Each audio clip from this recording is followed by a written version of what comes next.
General Musharraf को गद्दारी case में फांसी की सजा सुनाने के बाद हुकूमती अताब का निशाना बनने वाले जस्टिस वकार अहमद सेठ अपने बोल्ड फैसलों की वजह से जाने जाते हैं और इनके बारे में कहा जाता है कि वो खुद नहीं बोलते बल्कि इनके फैसले बोलते हैं। ये वही वकार अहमद सेठ हैं जिन्होंने बतौर chief justice Peshawar high court सन 2018 में फौजी अदालतों से सजाए मौत और उम्र कैद की सजा पाने वाले 74 अफराद की सजाएं कलअदम करार दी थी। हालांकि इनकी तौसीक आर्मी चीफ भी कर चुके थे। याद रहे कि हुकूमत ने जनरल मुशर्रफ को आइन शिकनी के जुर्म में डी चौक में टांगने के फैसले के बाद जस्टिस सेठ के खिलाफ नाअहली का रेफरेंस सुप्रीम जुडिशल काउंसिल में दायर करने का ऐलान कर रखा है। जस्टिस वकार सेठ के करीबी ज़राए का कहना है कि वह मुशर्रफ केस में अपने फैसले पर मुतमईन है और इस पर कायम है। जस्टिस वकार अहमद सेठ खैबर पख्तूनख्वा के जिला डेरा इस्माइल खान के एक मुतवस्सित कारोबारी खानदान से ताल्लुक़ रखते हैं, लेकिन उन्होंने अपनी तालीम पेशावर के तालीमी इदारों से हासिल की। उन्होंने इस्लामिया कॉलेज से ग्रेजुएशन की और लॉ कॉलेज पेशावर यूनिवर्सिटी से पहले कानून की डिग्री हासिल की और फिर पॉलिटिकल साइंस में मास्टर्स किया। तालीम से फारिग होने के बाद उन्होंने सन 1985 में अमली वकालत का आगाज किया।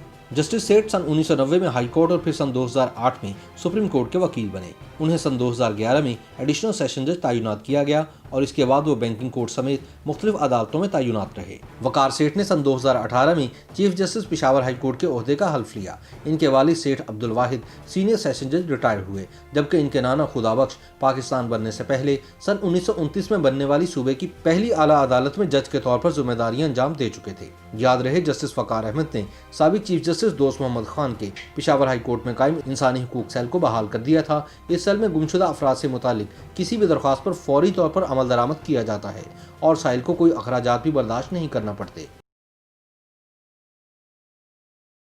जनरल मुशर्रफ को गद्दारी केस में फांसी की सजा सुनाने के बाद हुकूमती अताब का निशाना बनने वाले जस्टिस वकार अहमद सेठ अपने बोल्ड फैसलों की वजह से जाने जाते हैं और इनके बारे में कहा जाता है कि वो खुद नहीं बोलते बल्कि इनके फैसले बोलते हैं। ये वही वकार अहमद सेठ हैं जिन्होंने बतौर chief justice Peshawar high court सन 2018 में फौजी अदालतों से सजाए मौत और उम्र कैद की सजा पाने वाले 74 अफराद की सजाएं कलअदम करार दी थी। हालांकि इनकी तौसीक आर्मी चीफ भी कर चुके थे।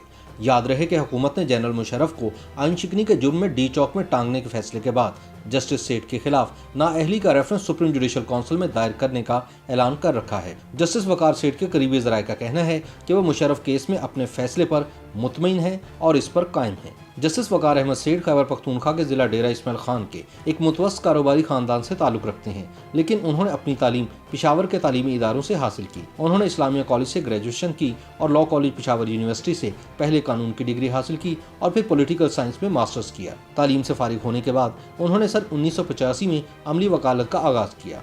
जस्टिस सेठ सन 1990 में हाई कोर्ट और फिर सन 2008 में सुप्रीम कोर्ट के वकील बने। उन्हें सन 2011 में एडिशनल सेशन जज तैनात किया गया और इसके बाद वो बैंकिंग कोर्ट समेत मुख्तलिफ अदालतों में तैनात रहे। वकार सेठ ने सन 2018 में chief justice Peshawar high court के ओहदे का हल्फ लिया। इनके वालिद सेठ अब्दुल वाहिद सीनियर सेशन जज रिटायर हुए, जबकि इनके नाना खुदाबख्श पाकिस्तान बनने से पहले सन 1929 में बनने वाली सूबे की पहली आला अदालत में जज के तौर पर जिम्मेदारियां अंजाम दे चुके थे। याद रहे जस्टिस वकार अहमद ने साबिक चीफ जस्टिस दोस्त मोहम्मद खान के पेशावर हाई कोर्ट में कायम इंसानी हुकूक सेल को बहाल कर दिया था। इस सेल में गुमशुदा अफराद से मुतालिक किसी भी दरख्वास्त पर फौरी तौर पर अमल दरामद किया जाता है और साइल को कोई अखराजात भी बर्दाश्त नहीं करना पड़ते।